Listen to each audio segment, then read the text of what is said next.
상속이나 증여를 한다고 하면 일반적으로 자녀에게 하는 걸 떠올리게 됩니다. 네, 그런데 자식을 건너뛰고 손주에게 바로 물려주면 세금을 아낄 수 있어서 이렇게 하시는 분들이 늘어나고 있다고 합니다. 어떻게 하면 되는 거고 또 세금은 얼마나 아낄 수 있는 걸까요? 오수영 기자가 알려드립니다. 자녀를 건너뛰고 손주에게 바로 자산을 준다. 한 세대를 패스하고 다음 세대에 바로 준다는 점에서 세대 생략 증여라고 합니다. 돈 많은 사람들이나 할 거라고 생각하지만 실제로는 대부분의 사람들이 절세 방법의 하나로서 흔하게 사용한다고 합니다. 제가 현금 1억을 증여한다라고 했을 때 조부가 부가 자에게 두 번의 증여를 하게 되는 경우 증여세에 납부하게 될 세액은 970만 원입니다. 485만 원씩 두 번 해서. 근데 만약에 이렇게 세대 생략 증여를 하게 되면 630만 원 정도인데요. 이 차이가 한 340만 원 정도니까 뭐 절대 적은 숫자가 아니라고 저는 보고 있고, 만약에 그 증여 재산가액의 최종 목적지가 뭐 다음 세대로까지 보고 계신다라고 하시면은 뭐 절대 부자들만 사용하는 규정이 아니라고 보시면 될 것 같습니다. 세대 생략 증여 중 미성년자 손주에게 바로 준 경우만 떼어봐도 최근 5년간 2조 원에 육박할 만큼 늘었고 건수도 10,000건을 넘겼습니다. 특히 손주는 상속세 및 증여세법상 상속인에 해당하지 않기 때문에 상속을 고려한 증여를 할 때는 손주에게 주는 게 안전한 방법이라고 합니다.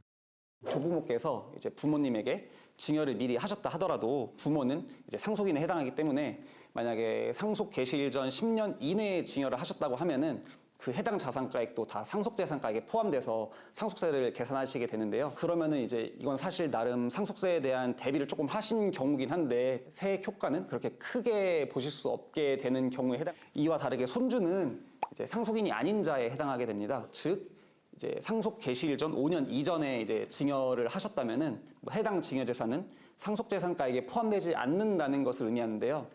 뭐 자식보다는 아무래도 손주분들이 더 많을 거니까 이렇게 여러 번으로 세대 생략 증여를 하시게 된다면은 상속세를 줄일 수 있는 효과적인 방법이지.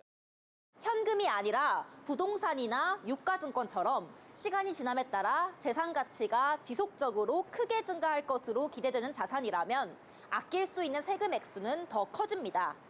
이 경우 손주뿐만 아니라 가족을 총동원해서 절세 효과를 극대화하기도 합니다. 가장 대표적인 게 부동산 증여입니다. 부동산 같은 경우는 와이프한테 증여를 해줄 수 있는 게 6억까지 세금이 없거든요. 저렴하게 취득한 토지를 일부만 일단 증여해서 가액을 미리 올려두고 훗날 세금을 줄이는 방식입니다. 예전에 1,000만 원, 2,000만 원 주고 샀던 땅이 또는 조상한테 물려받았던 땅을 와이프한테 6억에 상당하는 부동산 감정가액을 증여를 해주는 거예요. 이전비는 내겠죠. 이걸 가지고 10년을 기다리면 취득가액이 6억으로 되는 겁니다. 팔게 되면 양도세가 양도차익이 줄어드니까 어때요? 자연스럽게 줄겠죠. 전문가들은 10년 단위로 미리 생애 세금 설계를 하고 사람을 분산하라고 조언합니다.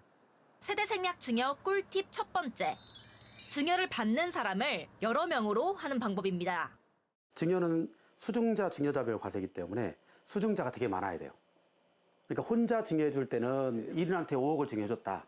그럼 공제 없다고 가정하면 8천만 원이 세금이에요.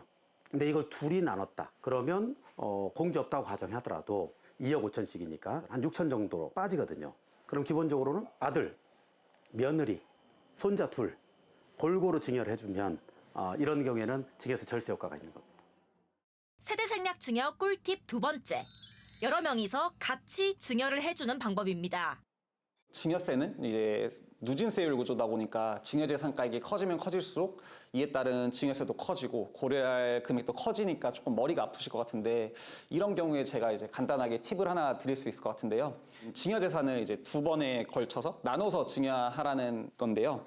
이제 조부모께서는 증여재산을 증여하시고 부모께서는 이제 이에 따라 발생하게 될 세금만큼 이제 현금을 증여하시는 방법인데요. 누진세율 구조도 조금이나마 줄일 수 있고 고지서를 받아가지고 두 번 납부하라는 이런 당황스러운 경우도 좀 피하실 수 있을 것 같아요. 주의할 점도 있습니다.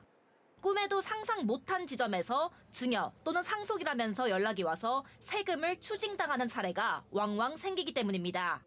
할아버지가 이제 돌아가셨는데 상속조사를 하다 보니까 손자한테 교육비를 대준 게 나왔어요. 그래서 유혹비가 좀 컸거든요. 이때는 할아버지의 자녀, 즉 손자 입장에선 부모의 경제적 능력 수준이 중요해집니다. 손자니까 부모님이 생계를 유지하고 그다음에 이 교육비를 댈 수 있는 능력이 있느냐. 이것이 이제 중요하잖아요. 근데 이제 그 능력이 없으면 할아버지 할머니가 교육비를 주는 것은 실비 변상으로서 상속재산이나 증여재산이 아닙니다. 근데 아들, 딸이 손자로서는 어머니, 아버지죠. 생계 능력이 충분하고 최저임금도 넘고 이런데도 불구하고 등록금을 내줬어. 이건 증여성 거래예요. 그러면 이제 세대 생략 증여가 되는 거죠. 그래서 상속세를 추징당한 적이 있어요. 전문가들은 세금을 미리미리 준비하라고 입을 모아 조언합니다. 고지서가 날아온 뒤엔 이미 늦으니 자산 이동을 염두에 둔 시점부터 최소 2 이상의 전문가에게 상의하고 조언 내용을 바탕으로 세금도 미리 설계하라는 겁니다. SBS 비즈 오수영입니다.